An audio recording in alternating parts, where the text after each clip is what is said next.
anong masasabi mo sa response sa'yo ng React?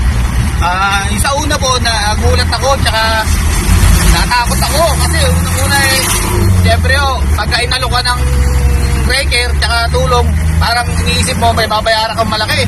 Pero sa nalaman ko po, meron palang programa si Mayor Lani Cayetano na tumutulong sa mga motorista, masiraan man o mawalan ng gamit. May nakasabay ako nawalan ng cellphone, natulungan nila, nakuha nila yung cellphone ng tao. Ngayon naman yung sasakyan ko, sir.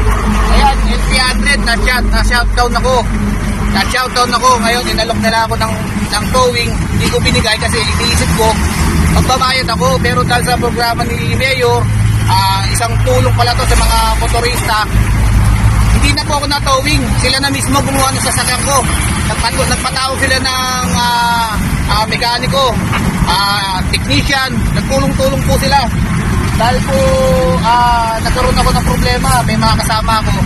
Malaking tulong po ang binigyan niyo sa amin. Salamat po sa inyo mga React Rescue.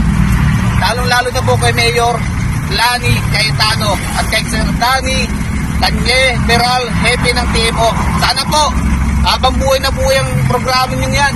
Para po sa mga mamamayan. Maraming salamat, sir. Thank you rin po. Thank you po, thank you.